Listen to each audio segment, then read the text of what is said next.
him nasty. All he hears is Welcome back to the Bluestein Talk Show with your host, Duwane Bluestein, and Miss Domestic Diva herself, Shelley Marie. Marie is in the hizzy. For sheezy. Kiki was in the hizzy. From she's from Dallas. She's from Dallas, but I just have to say, Kiki, you know I'm not the best speller, but it is Q-U-I. Q-U-I, so get it right. Kiki. Q-U-I, entertainment. Entertainment.com. Yep. Or entertainment. Good. Hey, love it. Entertainment.com. Thank you so much for coming on. She's amazing. She's a ball of energy, and she's a wealth of information. Like, I think one of the things that we do as a society is we're real quick to judge people and be like, turn the channel. Don't turn that channel. Don't turn the channel. Stay on. Pay attention. Because we dropping knowledge for free. By the way, while we just ask, because you just like I still work for free? Yeah, we do, but we're giving back. We're giving back to you guys. So we need you to pay attention. Like, seriously. We will talk about politics. We will talk about sports. We will talk about entertainment. We'll talk about everything under the sun, but you need to pay attention. We're quick Keep with going. it. Keep so going. You need to pay attention. So we're going into society right now. We're going into society right now. Okay. And go. And I'm gonna jump around because I saw the picture of the baby. Whoa, what baby we talking about? Aren't you my boo-boo. Aren't you? What is it? Are you a nanny? I don't know. You guys Facebook in and tell me what my name is, but I am officially part of the Glam Squad. I think I'm the GM, literally. Yeah. You have made it. Gorgeous baby. She's awesome. So how does it feel? How does it feel to have a grandchild? Yeah. For those of you guys that only get the GM mode, like the VP of the GMs, the HNIG, whatever we're gonna call it. Right. She's amazing. She's just, babies are always cute, and they date you. They immediately think like, oh damn. Because I'm stuck. I'm stuck on stupid right now. She's my little. I call her butterfly. Her name is Shelley. Her little seashell, and my name is Shelley. For those of you that don't know, there's a little correlation there. But anyways, she does this little Cocoa Kisses thing, and she's never mind. Anyways, I don't know. What was the question again? See how she babies went are there? Amazing. Yes, they are, and it's because I have one. Well, I don't have one, but that's my baby. He has a baby. I have me a baby, and she's with me all the time. All the time. So when he says he's in a meeting, I'm with the feeding. baby. He's feeding. He's nursing the baby. I'm feeding a 4-month-old. Yeah. And she's looking. But check this out. She knows how to hold the bottle. Great. Hold the bottle. Nope. And we watch da-na-na, da-na-na. It's the only thing that we watch. There's nothing else that she watches. If you're not watching da-na-na, da-na-na, she is listening to music. Those are only 2 choices. Oh. So, sorry. You're going to be an athlete or a singer. Look at you. Or she can be an entertainment lawyer. Absolutely. Just saying. I don't know where she was going with that, but yes. Well, is that to get us out of trouble? Music, every family needs a lawyer and a doctor. So for those of you in that younger generation, pick one. Those are your choices. Pick one of them. Either you're gonna be an athlete, you're gonna be a lawyer to protect the athletes, or you're gonna be an entertainer to entertain the athletes and the lawyers, and somebody make sure you got a great accountant in the process. Black hand side. That's what's up. That's right. Okay, so I kind of want to go here because I want to try to get serious. What's so serious? All right. Parenting a young adult. Because you have a young adult. I do. And I'm around a young adult all the time. All the time. Oh, she's a handful. When does it become over-parenting, being protective of the child, or are they just disrespectful where you're like, gosh, I want to, but I can't. No, we can't. So, I mean, where is the miss? I mean, there's not a miss. I think it's understanding who your individual is and not living. I think we as parents, we live vicariously through our children. We think about all the things that we didn't have, so we overcompensate. Okay. Or the things that we wanted to do, so we overcompensate. And the things we wanted to do but couldn't do for whatever reason, so we want our children to be us when we were them. Right. And it's unfair because I'm good at cooking. My dad was an electrician. My mom, seriously, we have to understand who they are as an individual. We have to take a step back and really recognize their strengths, their weaknesses, and how they learn. and what they're capable of doing, and then nurture that. If you feed that, then the world will be a better place. But sometimes I think we as parents, we just kind of go on our own feelings. Right. And it was a great point that you were speaking with Key, that when she brought up, we need to listen to the kids, we need to understand where their world is, because their world is this digital, technical technical shock factor world. Right. And because they are so acquired to that world, it freaks us out, because we want them to act this way. Right. And then we get caught up in saying, no, you're doing it wrong, you're doing it wrong. And then they get all upset and shut us out. Right. And next thing you know, then you lose them. Then you lose them completely. So it's recognizing that part. And me as a parent, I can't speak for the rest of the world, but I can speak for me. Sometimes I do get irritated. I'm like, damn it to hell. All I need you to do is XYZ. If you did this 10 years from now, you'll see your 401k would be this. You would understand what compound interest and IRA really, really means. Right. You know what I mean? But they're not 10 years from now. They're not. But you have to instill in them some type of foundation. You need to lay the blueprint and just embrace and kind of explain that to them in layman terms where they get it and they understand. You have to be able to connect with them. And I don't know, personally, I love having kids that are in that digital age because they keep me current. Right. You know what I mean? Where a lot of people that are my age or older, they don't get it. They don't like, what's an Instagram? What's this, what's that? And I'm like, But I think that, but here's one thing I think about parents.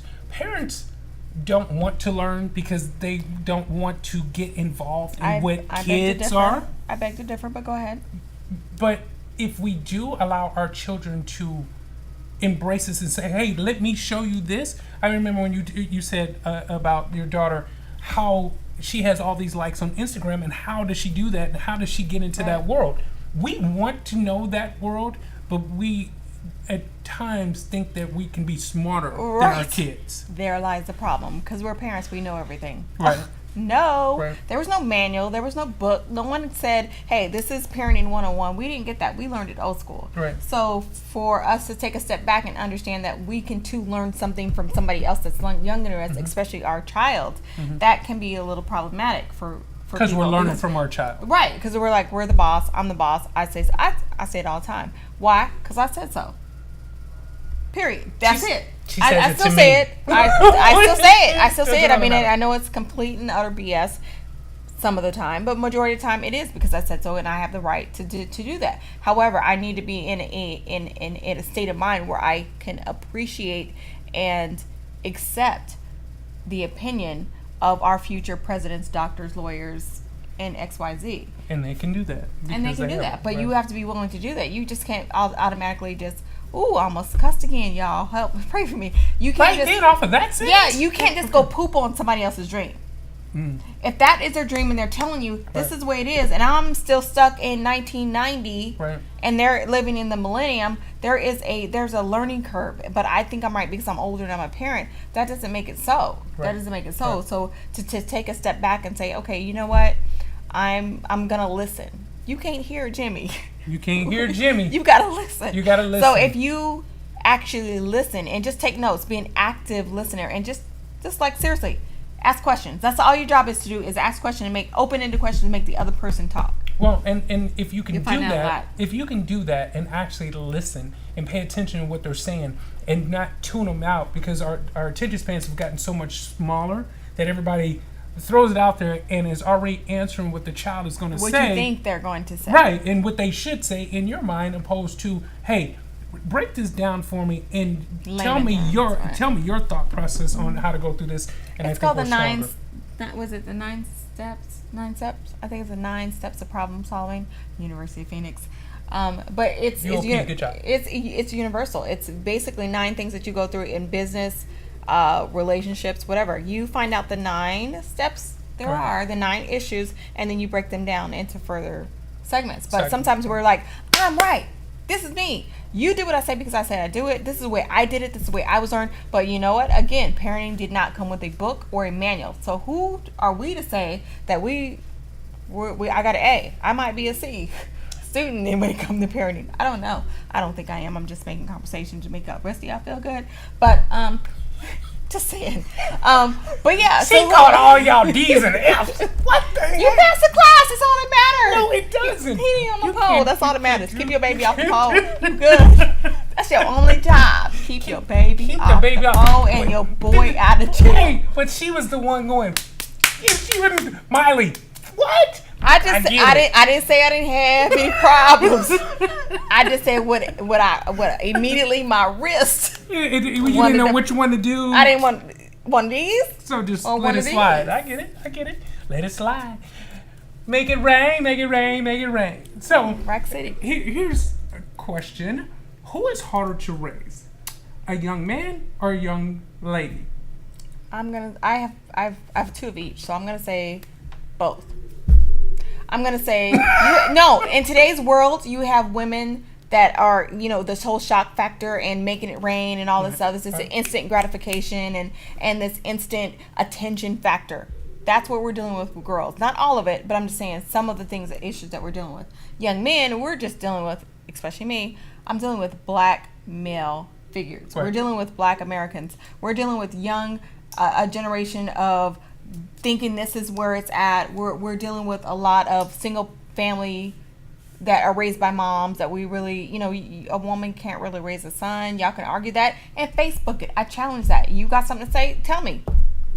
School me. Challenge it. I'm just saying. Let her know. Let me know. Tell her what's up on the Blue 8 Talk Show. Talk about it. I want to know because I think she's probably right. But I'm probably right. 9 times out of 10 I'm right, and that's what my only problem is. A lot of times I'm right, and people are like, "Oh, you're just." But anyways, so it's. I think it's equal. You have so many issues to deal with black men in America, and then you now have a generation of women that are raised by younger women and you're used to the videos and all these other things that are saying this whole sexual being, and you have these girls that are drinking this freaking infested milk with hormones, and at freaking 12 they got double D's and asses back to Texas. Just saying. She did. And you don't have a dad around to say, you come around my baby daughter, you look at her one more time like that, you're gonna be in trouble. We're gonna have consequences. Have some problems. You're gonna have to dig a ditch. We don't. You was gonna make he was gonna make them dig a ditch, and then I was gonna put them in the ditch. You gonna dig your own ditch. That's what's up. That's you where digging I come from. your own ditch, and then I'm gonna put you in the ditch. That's what's gonna happen if you get near my niece. I'm just saying. So it depends. I don't know. You ain't gonna never be able to talk to that baby. Yeah. Ever. Okay, so for the first 48 CPS, this is just kind of jokes. These are all jokes. But no, real talk. No, seriously, I think we're just in an era and a generation where this whole absent parent thing plays a key factor, and I think, I think it's equally as hard. I think it's equally as hard. Right. How do you keep your kid on the straight and narrow when there's so much gray There's so much area? information. There's so much information now. Kids can understand more about the world than we ever paid attention to. Okay, I agree. But if you're paying attention to freaking, you have parents, no pun intended. Right. You guys are watching all these reality shows and all of these things. So your kids they're product of the environment. So if that's what we're seeing, that's what they're going to become or have to be tainted by those views. However, and you have another parent that is a freaking scientist. So all they're watching is CNN and the Discovery Channel, so you're going to have kids that gravitate towards that. So you have to be very aware of what you're exposing not only yourself to, but your children as well. So that's what you got to figure out. And it's a tough road. There's no right or wrong answer, but as long as you're involved with the child, figure out what that child likes, understand their pros and cons, and try to lean more on the pros of who they are, because they're individuals. But you got to acknowledge the cons too, because that's just life. Yes. We all. You can address the cons. We can address them. But I don't want to harp on the cons. No, you just address them. We all have shortcomings, and that's okay, because we're all human. But at the end of the day, you need to figure out what's going to make them different and how they're going to rise to the occasion as being a great tax-paying citizen that gives back to the community. Because at the end of the day, that's what it's about, is the community.